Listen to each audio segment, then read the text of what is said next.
Hello everyone, I hope you all are fine. आज हम 11th economics के अंदर हमारा returns to a factor study करेंगे। जो हमारा चैप्टर नंबर 7 चल रहा है, दैट इज़ प्रोडक्शन फंक्शन। उसके अंदर आज हम स्टडी करेंगे कि रिटर्न्स टू ए फैक्टर क्या होता है, जिसे हम लॉ ऑफ वेरिएबल प्रोपोर्शन भी कहते हैं और law of diminishing marginal product भी जिसे बोला जाता है। ठीक है, आप रिटर्न्स टू ए फैक्टर कह सकते हो, लॉ ऑफ वेरिएबल प्रोपोर्शन भी कह सकते हो और law of diminishing marginal product भी कह सकते हो। सो देखिए, हम रिटर्न्स टू ए फैक्टर पढ़ रहे हैं क्योंकि मैंने आपको पहले ही बता दिया था कि इसके अंदर जो हम प्रोडक्शन फंक्शन पढ़ रहे हैं वो हम शॉर्ट टर्म प्रोडक्शन फंक्शन पढ़ रहे हैं। और शॉर्ट टर्म प्रोडक्शन फंक्शन किससे रिलेटेड होता है? रिटर्न्स टू ए फैक्टर से। जब हमने शॉर्ट टर्म प्रोडक्शन फंक्शन और लॉन्ग टर्म प्रोडक्शन फंक्शन का डिफरेंस स्टडी किया था, सो उसके अंदर मैंने आपको बताया था कि जो शॉर्ट टर्म प्रोडक्शन फंक्शन होता है उसको हम रिटर्न्स टू ए फैक्टर से स्टडी करते हैं।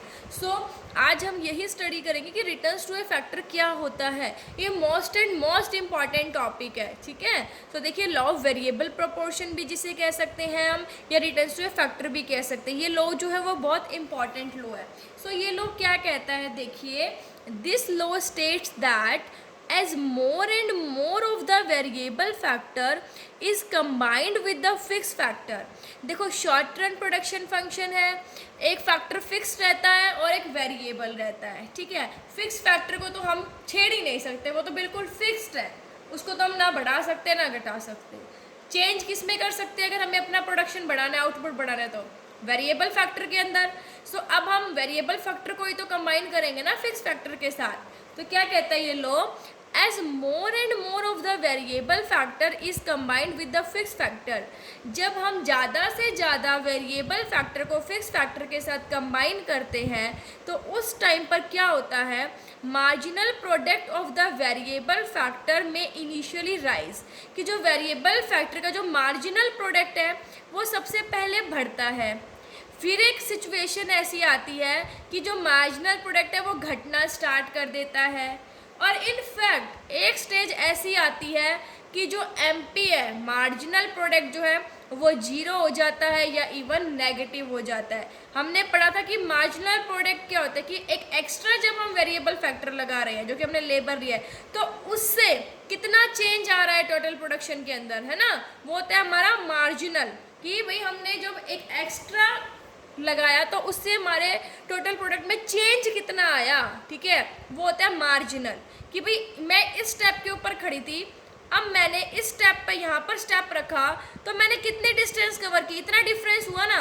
सो ये डिफरेंस क्या है? ये मार्जिनल। तो ऐसे ही है कि जब मैंने एक लेबर लगाई तो उससे मेरा मार्जिनल प्रोडक्ट पे क्या असर पड़ा, मतलब जो टोटल प्रोडक्ट पे क्या असर पड़ा, मतलब कितना चेंज आया, चेंज की बात है यहाँ पर। ठीक है, सो वही हम देखेंगे कि ये लॉ क्या कहता है कि जैसे हम वेरिएबल फैक्टर को फिक्स फैक्टर के साथ कंबाइन करते हैं तो उस टाइम पर हमारा मार्जिनल प्रोडक्ट पहले बढ़ता है, फिर घटता है, घटना स्टार्ट कर देता है, और इनफैक्ट एक सिचुएशन ऐसी आती है कि हमारा जो मार्जिनल प्रोडक्ट है वो ज़ीरो या नेगेटिव हो जाता है। ठीक है, सो वही हम देखेंगे आज। देखो, ये हमारा फिक्स फैक्टर है, दैट इज़ 111 लैंड। ठीक है, यहाँ पर हमारा लेबर है, दैट इज़ वेरिएबल फैक्टर। कि जब हमारी एक लेबर थी तो हमारा टोटल प्रोडक्शन 2 था, जब हमने सेकंड लेबर लगाई तो यहाँ पे टोटल प्रोडक्शन की बात है। देखो, 2 लगाते ही 5, मतलब दोनों ने कितना काम किया? 5 ने।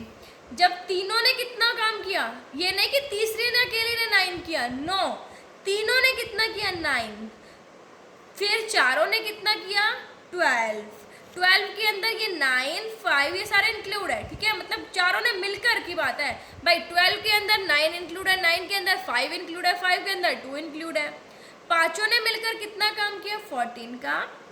6 ने मिलकर कितना काम किया? 15 का। 7 ने मिलकर कितना काम किया? 15 का। और 8 ने मिलकर कितना काम किया? 14। देखो, यहाँ पर घटने लग गया, यहाँ पर इक्वल हो गया और घटने लग गया। ठीक है, हमने पढ़ा था ना, जब हमने पीछे पढ़ा था कि क्या एमपी नेगेटिव हो सकता है? जी बिल्कुल हो सकता है। जब क्या होगा, जितने लेबर की जरूरत है अगर हम उससे ज़्यादा लगाएंगे, ठीक है, तो उस टाइम पर रिजल्ट क्या आने लग जाएगा? घटने लग जाएगा, इवन नेगेटिव में आने लग जाएगा। सो यही देखिए, ये हमारा टोटल प्रोडक्ट आ गया। तो क्या था कि जैसे जैसे हम फिक्स फैक्टर के साथ वेरिएबल फैक्टर को कंबाइन करते हैं, ठीक है, तो उस टाइम पर क्या होता है, ये तो हमारा टोटल प्रोडक्शन हो गया। अब मार्जिनल प्रोडक्ट है, देखो मार्जिनल प्रोडक्ट कैसे निकालते हैं, TPN माइनस TPN माइनस 1। ये मैंने आपको पिछले वीडियो में बहुत अच्छे से समझाया, उसके न्यूमेरिकल भी सॉल्व करके दिखाई कि कैसे कैलकुलेट करते हैं। सो देखिए, इस फर्स्ट का जब मैं MP निकालूंगी तो इसके TPN तो ये हो गया, जिसका निकालना है वो N, पीछे वाला वही 1 से पीछे क्या हुआ 0, तो 2 माइनस 0 2 ही आएगा ना। सेकंड का देखें 5 है, इससे पिछला क्या है 2, तो कितना है 3, 9 minus 5 4, 12 minus 9 3, 14 minus 12 2, 15 minus 4 1, 15 minus 15 0, क्योंकि MP कैसे निकलता है, TPN माइनस TPN माइनस 1, ये वाला उससे पीछे वाला। और 8th पे कितना हुआ भाई, TP कितना है 14, TPN nth टर्म इसी का तो जो कैलकुलेट कर रहे हैं वो nth टर्म, n माइनस 1 इससे पीछे वाली 15, तो ये कितना गया -1।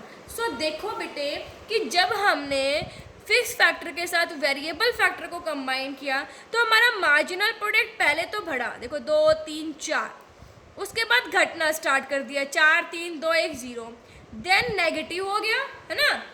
तो देखो मतलब जब हमने एक लेबर को, एक थी तो हमारा कितना काम करी थी 2 का, दूसरी को लगाया तो दूसरी ने 3 का काम किया, क्योंकि मार्जिनल क्या बताता है कि चेंज कितना आया। भाई पहले ने तो 2 का काम किया, दोनों ने मिलकर 5 का किया ना, लेकिन जब हमने एक एक्स्ट्रा लगाया, मतलब पहले से एक और लगाया, दूसरा लगाया, तो चेंज कितना आया, मतलब कितना उसने कितना काम किया, तो भाई उसने कितना किया, पहले वाले ने 2 का किया, तो दूसरे वाले को कैलकुलेट टोटल में से पहले वाले का माइनस कर देंगे तो क्या आ जाएगा 3 का, तीसरे ने 4 का, ठीक है, चौथे ने 3 का, फिर कम होने लग गया, ठीक है, फिर देखो कम कम कम होने लग गया। तो यही लोग कहते हैं कि जब हम फिक्स फैक्टर के साथ वेरिएबल फैक्टर को कंबाइन करते हैं तो हमारा मार्जिनल प्रोडक्ट पहले तो बढ़ता है, फिर घटता है और फिर नेगेटिव हो जाता है। देखो यहाँ पर हमारा टोटल प्रोडक्ट बढ़ रहा है। जब हम पहले लगाते हैं ना फिक्स फैक्टर तो वेरिएबल फैक्टर को, तो हमारा मतलब कि अगर हम लेबर एक्स्ट्रा लगा रहे तो हमारा काम ज़्यादा हो रहा है। देखो 2 से कितना हुआ 5, मतलब 3 के उससे बढ़ गया, 5 से 9 मतलब 4 के उससे बढ़ गया, मतलब इंक्रीजिंग रेट पर बढ़ रहा है। 2 3 4 इंक्रीजिंग रेट से बढ़ रहा है टोटल प्रोडक्शन। देखो 2 से 5 हुआ, 5 मतलब बीच का गैप बढ़ रहा है, ठीक है। उसके बाद क्या हुआ, घटना स्टार्ट हो गया। देखो 9 से 12 मतलब टोटल प्रोडक्ट तो बढ़ रहा है। देखो 9 से 12 हुआ, 12 से 14, 14 से 15, ये तो हमारा बढ़ रहा है, लेकिन रेट कितना है डिक्रीजिंग, कम। क्यों, यहाँ पे 4 से बढ़ रहा था पहले तो, अब 3 से बढ़ा, फिर 2 से, फिर 1 से। देखो बढ़ तो रहा है टोटल प्रोडक्ट, लेकिन ये चीज़ तो घट रही है मार्जिनल, मतलब डिक्रीजिंग रेट से बढ़ रहा है। उसके बाद कांस्टेंट हो गया, फिर नेगेटिव, मतलब घटना स्टार्ट कर दिया, टोटल प्रोडक्ट घट रहा है, MP नेगेटिव हो गया, ठीक है। तो देखो जब तक MP पॉजिटिव है, जब MP इंक्रीजिंग रेट से जब MP क्या था बढ़ रहा था, देखिए जब MP मार्जिनल प्रोडक्ट बढ़ता है तो टोटल प्रोडक्ट भी हमारा इंक्रीजिंग रेट से बढ़ता है। जब मार्जिनल प्रोडक्ट हमारा घटना स्टार्ट हुआ तो मतलब टोटल प्रोडक्ट बढ़ तो रहा है लेकिन डिक्रीजिंग रेट से। जब मार्जिनल प्रोडक्ट 0 है तो TP अपने मैक्सिमम सबसे ज़्यादा पॉइंट पर, देखो 15 सबसे ज़्यादा, मतलब फुल एकदम, ठीक है, मैक्सिमम। और जब मार्जिनल प्रोडक्ट नेगेटिव हुआ तो टोटल प्रोडक्ट ने घटना स्टार्ट कर दिया, 15 से कितना हो गया 14 हो गया। तो यही स्टेज है इसकी 3 कि इंक्रीजिंग मार्जिनल प्रोडक्ट का मतलब क्या है कि increasing returns to a factor, ठीक है, कि टोटल प्रोडक्ट बढ़ रहा है इंक्रीजिंग रेट से। डिमिनिशिंग का मतलब घटना, डिमिनिशिंग मार्जिनल प्रोडक्ट का मतलब है diminishing returns to a factor, मतलब टोटल प्रोडक्ट बढ़ रहा है लेकिन डिक्रीजिंग रेट से। देखो 4 3 2 1 ये बढ़ रहा है लेकिन डिक्रीजिंग रेट से। नेगेटिव का मतलब क्या है, negative returns to a factor, क्योंकि यहाँ पर हमारा मार्जिनल प्रोडक्ट घट रहा है, ठीक है। सो ये था हमारा ये लॉ ऑफ वेरिएबल प्रोपोर्शन। अब क्या कहते हैं, ये टेबल क्या शो करती है कि जैसे जैसे हमने वेरिएबल फैक्टर को फिक्स फैक्टर के साथ कंबाइन किया, सबसे पहले मार्जिनल प्रोडक्ट बढ़ रहा है, देखो 3 यूनिट तक, ठीक है। जब हमने 3 यूनिट लगाई तो हमारा टोटल प्रोडक्ट बढ़ रहा है इंक्रीजिंग रेट से, ठीक है। जब हमने चौथी यूनिट लगाई लेबर की, चौथी से लेकर देखो यहाँ तक 7 तक, ठीक है, तब क्या हुआ, मार्जिनल प्रोडक्ट घटना स्टार्ट हो गया, मतलब टोटल प्रोडक्ट बढ़ रहा है लेकिन कौन से रेट से, डिक्रीजिंग रेट से। मतलब और जब मार्जिनल प्रोडक्ट जीरो हुआ तो टोटल प्रोडक्ट अपने मैक्सिमम पॉइंट पर है, और जब मार्जिनल प्रोडक्ट नेगेटिव, जब हमने एर्थ लगाई से ज़्यादा लगाई हमने, तो मार्जिनल प्रोडक्ट हमारा घट गया, जिससे कि मार्जिनल प्रोडक्ट नेगेटिव हो गया, मतलब टोटल प्रोडक्ट हमारा डिक्रीजिंग, ठीक है, घटने लग गया, यहाँ पर घटने लगा है, ठीक है। सो ये था हमारा law of variable proportion. I hope आपको समझ आ गया होगा। Thank you, stay safe, stay home.